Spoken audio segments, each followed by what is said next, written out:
It is such a dark, gloomy day today, which has only made me want to do this more. So a little while ago, I had a brand reach out to me and asked me if they could send me body paint to pretty much review and try out for them.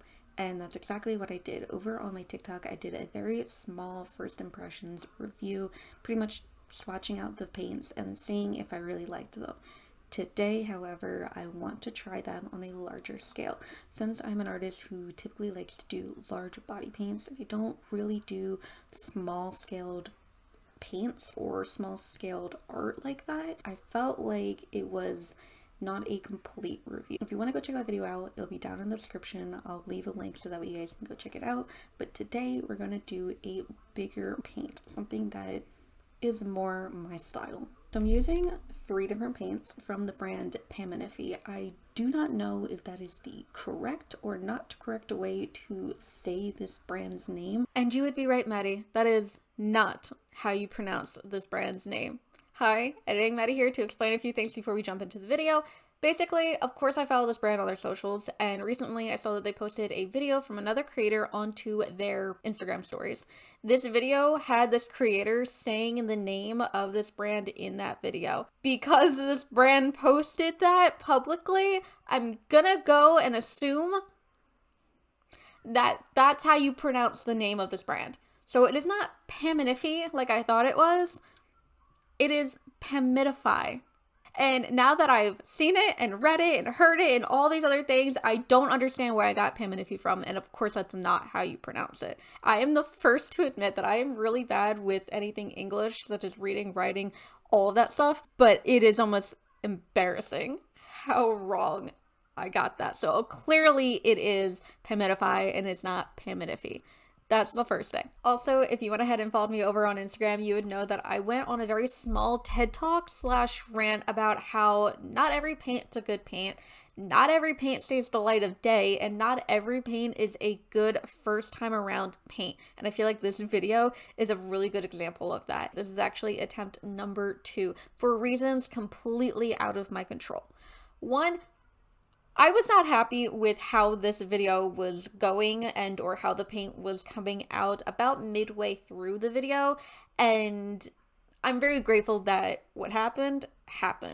Basically, we were having atrocious weather that day. It was rainy, it was so overcast, it was so windy. We were having tornado warnings in my area, and that is not like this area to have that. It's actually extremely rare. We do have them, but not often by any means. So because of the weather kind of acting how it was, I needed light to be able to do anything, and at some point our power actually was knocked out. Now, because I'm on an old computer, basically the charge of it doesn't hold very well. So in order for me to film and do paints, because you know how long they take, I need to be able to have my equipment plugged into electricity in order to do anything. The paint just couldn't continue, and I'm actually really grateful that it didn't, because it gave me an opportunity to kind of sit back and realize what I did, what I didn't like, and make tweaks and kind of figure out exactly how to make my vision for this paint come to life. I really hated the props that I made the first time around. I was going for this like sketch effect, and I hated them. I hated them so much that I completely 180'd and just decided to not go with them, and I made new props, which I loved so much better, and I'm so happy that what happened, so that way I had that time to reflect and kind of figure out how I wanted to go about it. Okay, first things first, I'm going to glue down my eyebrows. I generally do not like to glue down my eyebrows, and I try to avoid it actually in every case that I possibly can. But having already done this paint the first time and didn't do that, I didn't like how it came out, so we're gonna glue them down. After I glue them down, I'm waiting for them to dry. I'm going to go in with either white body paint or a white eyeliner pencil, whichever one is gonna work. And I'm giving myself a very quick sketch, just to give myself a little idea and a little roadmap of what it is that I want and how I want things to look. I'm using white very, very specifically because white is the easiest color to cover up. It does not matter what color you put on top of it. If you want to change a detail, change a feature, whatever, you're never gonna know. So I have a question for everybody out there. Do you guys enjoy videos like this? Do you enjoy content where the creator is pretty much explaining kind of like how-to styles or step-by-step tutorials, explaining literally step by step how to do something. I say this because I'm looking at my footage and I'm looking at my content, and the reason why I typically do step-by-step tutorial style content is because I want people to be able to recreate looks that I've done. Or I want somebody who has no idea what they're doing be able to take my content and say, I've never done this before, but she has given me exactly a roadmap on how to make this look if I wanted to. That's typically why I film the way that I film, and I do voiceovers the way that I do voiceovers. I want people to be able to recreate my looks. I also want to be inclusive as much as I possibly can, and I try to explain everything that's going on in my videos for people who are visually impaired, for people who like to kind of listen to videos more like podcast style, where they're not necessarily watching the videos, but they're listening to them in the background. Whatever the case may be, being inclusive to as many people as I possibly can.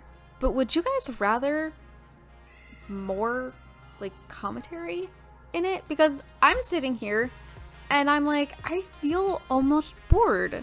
And instead, would you rather me explain, hey, I'm gonna put white on my face wherever it is that I wanted white, but I'm also gonna give like a tip and just be like, hey, like, by the way, I used a foundation brush because I felt like the foundation brush worked so much better than my regular brushes. I felt like it smoothed out the paint more. It was a lot easier. So if you're ever like in the market of getting these types of paints, I recommend using a foundation brush because I felt like it just worked a lot better than normal. Would you guys rather that, or would you guys prefer the step-by-step how-to? I don't know, let me know in the comments what you guys think, but now that rant's over, let me quickly catch you up to speed of where we are on this paint now. So basically, anywhere that I wanted white, I just painted white.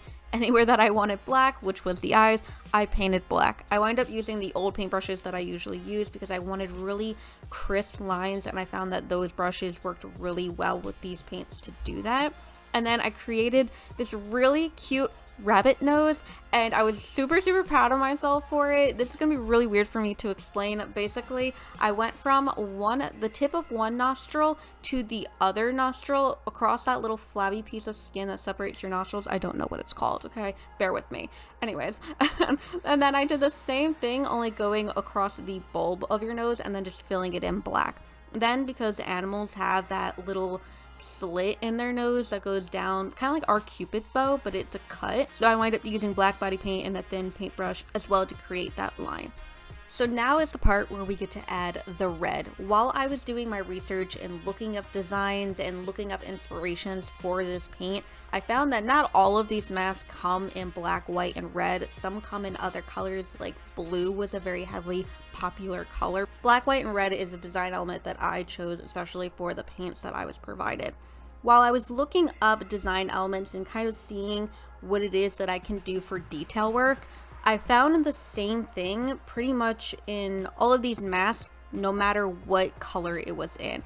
And basically that was that they were all done very symmetrically, and even if it had color in it, it mostly was done simply and very minimal. And we're pretty much at the end here, where all I have to do is a little bit of cosmetic work, fixing up some details and maybe sharpening some edges before putting on my custom ears that I made for this look and showing you the final result.